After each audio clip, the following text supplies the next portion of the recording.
Estamos de vuelta en Frecuencia Memética con nuestro invitado de hoy día, Tomás Sánchez. Tomás es autor del libro Public Inc. y investigador asociado de Horizontal. Bienvenido, Tomás. Gracias por aceptar la invitación. No, muchas gracias a ti, Pablo. Un gusto poder estar acá hoy día. Hoy día el tema que nos convoca y de lo que vamos a hablar tiene un harto relación con el libro, digamos, que tú publicaste, sobre bueno, ¿qué está pasando a nivel organizacional? Digamos, ¿cómo es que está pasando con las organizaciones en este contexto que ya veníamos escuchando pre-pandemia, los contextos VUCA y como la volatilidad y toda la complejidad, pero que de alguna forma se han acelerado estas necesidades de transformación organizacional? Sí. Cuéntanos un poco por dónde va tu libro y qué es lo que estás viendo ahí. Mira, antes del tema central de mi libro, uno de los análisis que hago en él, que si lo queremos es un poquito más basal y un poquito más contextual de lo que está pasando hoy día, es invitar a hacer la siguiente reflexión. Nosotros siempre estamos hablando justamente, bueno, lo que tú comentabas de VUCA, o hablemos más de la innovación, o de todo este mundo y mercado cada vez más cambiante.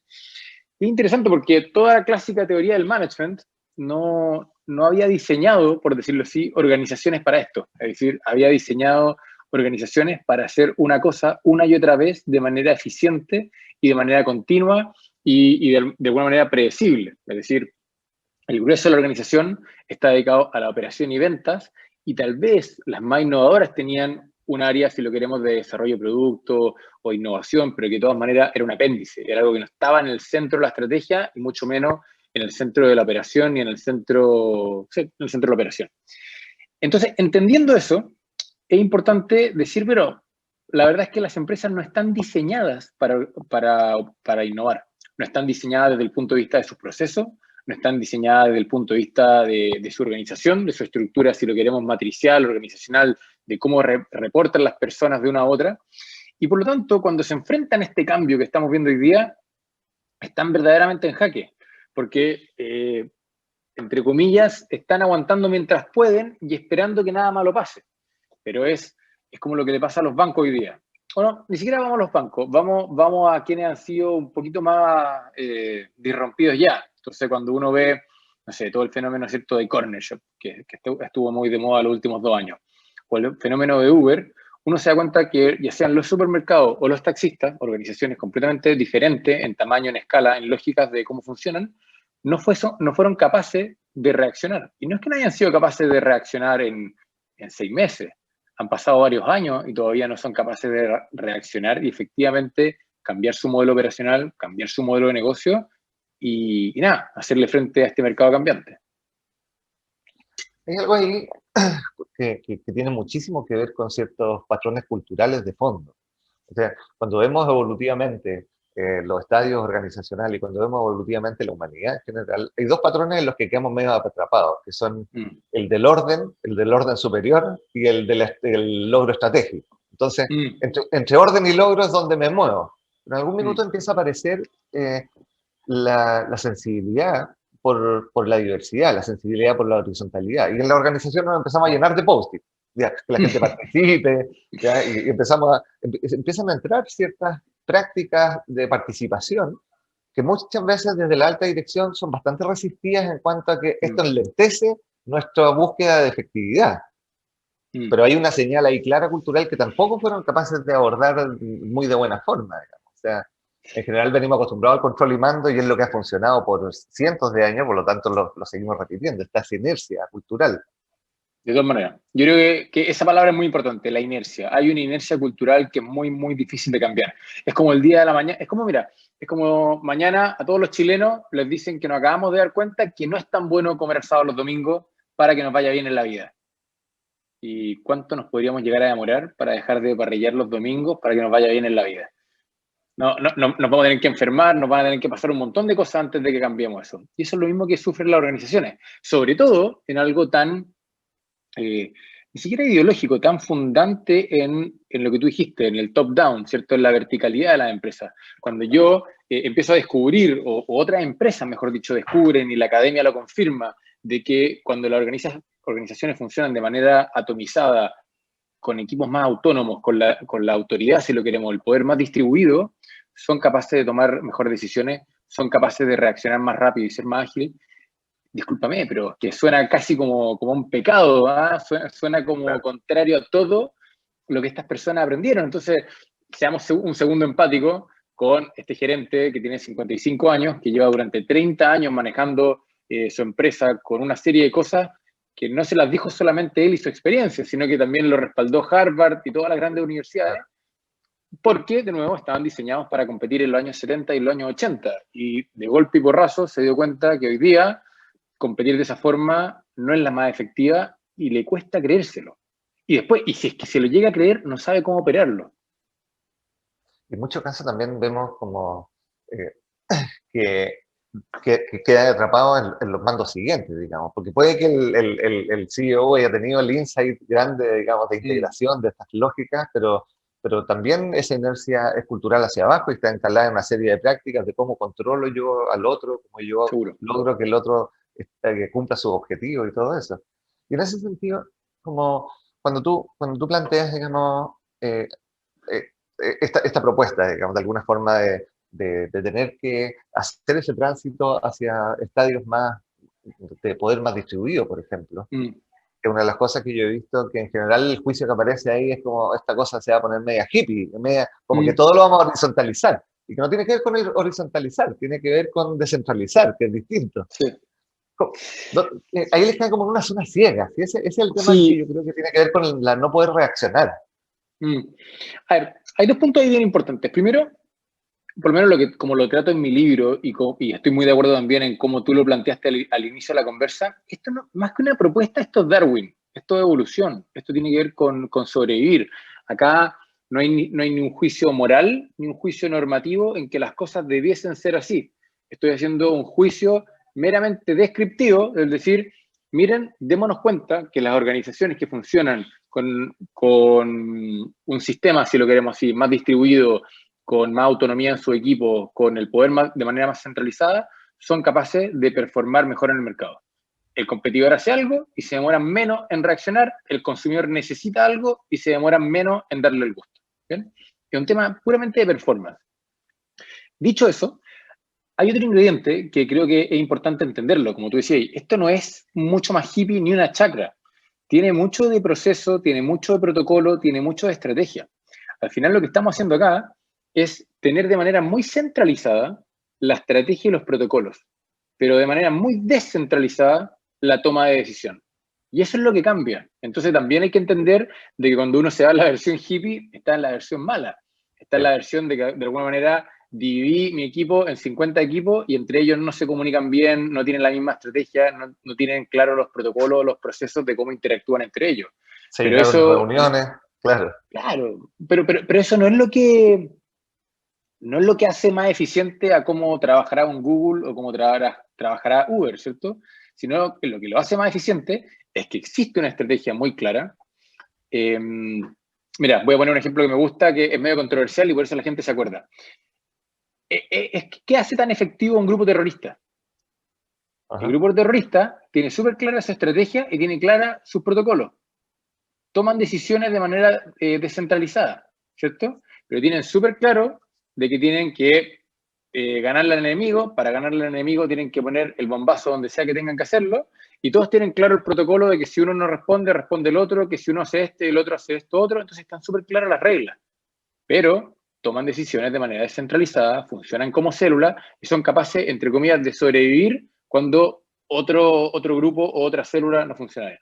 Entonces, después de ese ejemplo polémico, es interesante entender por qué es tan complejo combatir un grupo terrorista. Porque justamente no descansa en los clásicos cánones con lo que ha funcionado las organizaciones hasta el día de hoy. Digo organizaciones, sea una religión o sea un ejército. Claro. Con las empresas pasa lo mismo. Las empresas, en la medida que son capaces de ordenarse, tener una estrategia central, tener un protocolo central, pero tener toma de decisiones de manera distribuida, son más eficientes en el mercado, Aquí más hay un efectivas. desafío, hay un desafío interesante que a mí me parece. A mí me ha tocado participar en muchos procesos en los cuales hemos implementado holacracy o patrones de sociocracia en organizaciones, Mm, que al principio son bastante resistido, por lo tanto no hablamos ni de holacracia ni de sociocracia porque entramos en una conversación ideológica. No, Decimos, suena a secta. o sea, sociocracia ya suena como a comunismo, entonces como ya, entonces de alguna forma cuando hacemos eso decimos, bueno, este va a ser el método que vamos a usar pero hablamos del método y lo vamos aplicando, entonces vamos viviéndolo más que instalando la ideología. Pero, y ahí se dan cuenta de la efectividad que esto tiene, de la efectividad para capturar el valor, para capturar ideas que estaban perdidas en el medio ambiente, capturar las tensiones del ambiente. Pero ahí entramos en un juego que yo lo veo como más complejo aún, que mucho de la dirección tiene asociado parte central de psicológicamente, parte de su ego está puesto en el cargo. Entonces, distribuir poder es dejar de ser quien soy. Y hay un desafío gigante que le pone una atención personal, de desarrollo personal, digamos. ¿Cómo ves tú eso? A ver, es que lo veo completamente así. De hecho, uno lo ve en la cultura más gringa, más anglosajona. Una persona de Estados Unidos se te presenta y cuando te dice su cargo, es interesante porque el verbo que usa es el verbo to be, es decir, en español el quién soy. Dice, yo soy el gerente general. No lo diría de alguna otra forma que se podría asemejar más al mundo en español, donde uno podría usar verbos más transitorios. Entonces, como tú bien lo decís, es algo súper identitario. Entonces, cuando tú ya ganaste una cierta identidad, es muy duro dejarla. Y ahí eso creo también tiene mucho que ver cuando tratamos de salir del ámbito de la empresa y nos vamos a un ámbito un poquito más cultural y sociológico, de entender por qué en el mundo de hoy día le hemos dado tanta importancia al trabajo y a producir. Es decir, estamos todos de acuerdo de que una sociedad más próspera se logra a través de que todos nosotros seamos más productivos y tengamos una mejor redistribución de la riqueza y todo lo que podamos querer, ¿cierto? Pero también creo que hemos caído, y acá me puse un poquito más filósofo para mis cosas, en esta como carrera por producir siempre más, ¿bien? Y un poco como lo que dice este filósofo coreano-alemán, Woo Chung-han, ¿cierto? Que dice, nosotros nos transformamos de alguna manera en los tiranos de nosotros mismos. Y si uno va a los economistas, y con esto termino, hace 100 años atrás, todo el mundo decía, mira, al ritmo que estamos aumentando la productividad, lo que va a pasar es que en 50 años más no vamos a tener que trabajar 40 horas a la semana, vamos a trabajar 20 y vamos a estar bien. Lo que técnicamente es cierto, pero en la práctica no. Es decir, si nosotros efectivamente trabajáramos 20 horas a la semana y viviéramos como en el 1900, efectivamente podríamos vivir perfectamente bien trabajando media hora a la semana. El problema es que no queremos vivir como en el 1900, queremos vivir siempre mejor. Entonces, antes bastaba con un auto en la casa, ahora queremos 2 autos en la casa, ¿cierto? Antes bastaba con un televisor, ahora queremos 3. Antes bastaba con las vacaciones a 500 kilómetros de acá, ahora queremos vacaciones a 5.000 kilómetros de donde estamos.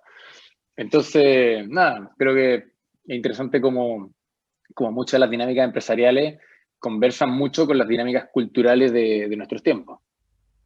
Y ahí hay dos cosas que me llaman la atención lo que tú estás diciendo. Por ejemplo, esto de... En algún minuto el presidente Lagos dijo como el crecimiento es lo que importa, lo demás es música. Lo que me pareció una declaración bien brutal, digamos, porque de alguna forma estamos de acuerdo con que el crecimiento es importante, digamos, y parte del desarrollo y la generación de valor se puede generar con el crecimiento, pero esa confusión entre crecimiento y desarrollo está bien metida en ese juicio que tú planteaste del vivir mejor. Sí. Porque vivir mejor también podría ser vivir mejor, trabajar menos, también podría ser consumir menos. Entonces, ese juicio le llega como asociado el mejor es más. Sí. Y si lo vemos desde la perspectiva de Darwin, que tú lo traías ahí a colación, las especies se adaptan al mundo que están viviendo. Entonces, si estamos cambiando el mundo a una velocidad gigantesca, la tensión adaptativa que nos pone ese cambio permanente de crecimiento infinito es brutal, digamos. Entonces, ¿cómo abordar esa tensión de alguna forma a ese movimiento? Porque cuando decimos tenemos que distribuir capacidades adaptativas, tienen que ser más flexibles, atacamos pilares centrales de lo que es nuestra existencia, digamos, ¿no es? Sí, no, a ver, yo creo que un tema fascinante... Y no basta la evidencia, porque, es que no basta con que alguien lo diga. Es que yo creo, Pablo, que el problema es que no está la evidencia. Es decir, no la tenemos todavía, pero cuando uno entiende, hagamos un ejemplo simple, ¿cierto? El hombre se desarrolló durante 100.000 años, o peor aún, se desarrolló durante 1.000.000 de años desde que éramos, ¿cierto?, Australopithecus hasta que fuimos un sapiens sapiens, y como sapiens llevamos 100.000 años arriba del planeta, ¿cierto? Y durante esos 100.000 años arriba del planeta fuimos capaces de desarrollar una glándula, ¿cierto?, que se llama la amígdala, que cuando detecta peligro nos hace poner atención, ¿cierto? Y esa glándula, que en el fondo se desarrolló para cuando aparecía un animal salvaje o cuando aparecía algo que efectivamente nos ponía en peligro porque estábamos en la naturaleza, hoy día la verdad es que la usamos para detectar noticias en Facebook y en las redes sociales. Entonces, como tú decís, creo que nuestras células todavía no se acostumbran a esta nueva realidad y no se acostumbran a que la amígdala, que antes la usábamos para detectar leones, ahora la usamos para detectar posteos odiosos en Facebook. Y esa cuestión es bien brutal, porque de alguna manera nos llevamos 10 años, nos llevamos una generación completa arriba de redes sociales, arriba de este nivel de información, arriba de este dinamismo de cambio. Incluso de los órdenes sociales. O sea, yo entiendo que para ciertas personas sea como que le estáis quitando una verdad de su cabeza cuando tú le decís, oye, no sé, va a cambiar lo que definimos como familia. Chuta, les cuesta, pero era como esas verdades que no se cuestionaban nomás. Sí, claro. De alguna forma nos estamos enfrentando a la zona ciega de estos patrones culturales que teníamos instalados, digamos. Entonces, y los adultos, en nuestro proceso de aprendizaje, lo que buscamos generalmente es hacer calzar lo nuevo con algo que ya tenemos adentro. Entonces, cuando no tenemos el casillerito para que esto entre, entramos en una tensión. Así tilt, te saca claro. El error la cuestión. Sí, claro. Y te deja y precisamente también la amígdala la que te dispara en algún minuto a hacerte el muerto. O sea que como claro. Atacar, arrancar o hacerse el muerto, que son los 3 mecanismos, digamos, y ahí quedáis en parálisis, y lo veía yo en, por ejemplo, conversaciones dentro de la Cámara de Comercio. La gente se volvió loca, digamos. Como no tengo la explicación para el fenómeno, tengo que pensar que el otro definitivamente le picó un virus o algo. Bueno, Quejo, deja pararme un segundo. Es bien interesante lo que tú decís, porque al final también creo que lo que ha generado, que es malo, que es perverso, ¿cierto?, es que dado que no lo entiendo, lo descalifico. Es decir, cuando no entiendo el actuar del tipo del frente, en vez de decir no entiendo y tal vez tengo que investigar más, tengo que escuchar más, tengo que lo que sea, lo descalifico. Digo, no, este tipo es tonto, este tipo es loco, este tipo es malo. Y ahí creo que caemos en este como loop perverso en el que estamos hoy día. Bueno, vamos a ir a una pausa musical. Los invito a que nos sigan en nuestras redes sociales, en @DivoxRadio, en Twitter, Facebook, LinkedIn e Instagram. Vamos y volvemos con nuestro invitado de hoy, Tomás Sánchez. ¿Cuál es el futuro que deseamos? ¿A dónde podemos llegar con el crecimiento de la inteligencia artificial, la influencia de los sistemas B y los crecientes cambios sociales? Reflexiones sobre los futuros posibles y probables. Cada lunes y miércoles a las 11 horas en Exploradores de Futuros. Con Bárbara Ferrer en divoxradio.com.